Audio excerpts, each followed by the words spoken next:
Hello! Hi! నమస్తే అండి. ఈరోజు నేను మా లంచ్‌లోకి చిక్కుడుగాయ టమాటా కర్రీ చేస్తున్నాను.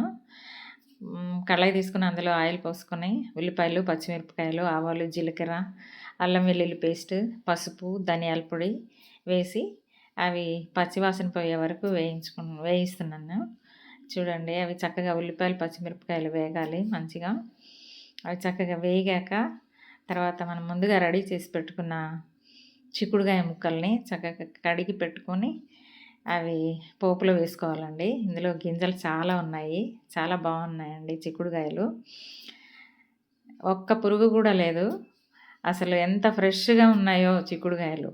మార్కెట్‌లోంచి తెచ్చినవి అయినా గానీ చాలా బాగున్నాయి. ఇలాగా పోపులో వేసేసి చిక్కుడుగాయలు కలుపుకొని చక్కగా పోపులో కలిపేసేసుకొని ఉప్పు చల్లి మూత పెట్టేసుకోవాలి. ఇలా ఉప్పు చల్లి మూత పెట్టడం వల్ల తొందరగా మగ్గిపోతాయి. చూడండి ఒక 2 మినిట్స్‌లోనే చక్కగా మగ్గిపోయాయి.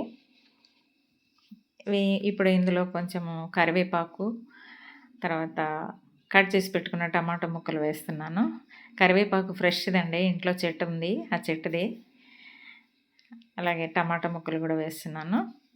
ఇవి వేసేసి మూత పెట్టేసి కాసేపు ఉడికించాలండి. నేను మామూలుగా ఈ మూత తీసేసి ప్లేట్‌లో వాటర్ పోసి ఆవిరి మీద వండుతున్నాను ఈ కర్రీ. ఇలా వండితే కళాయికి అంటుకోదు, మాడదు. చాలా చక్కగా దగ్గరికి అవుతుందండి కర్రీ. వాటర్ పోయకుండానే చాలా చక్కగా ఉడికిపోతుంది. చూడండి ఎంత చక్కగా ఉడికిపోయిందో. కర్రీ రెడీ అయిపోయిందండి. ఇందులో ఇప్పుడు మనం కొంచెం కొత్తిమీర కట్ చేసి వేస్తాను నేను. ముందుగా కట్ చేసి పెట్టుకున్న కొత్తిమీర వేసి పెడితే కర్రీ రెడీ అయిపోయినట్లే.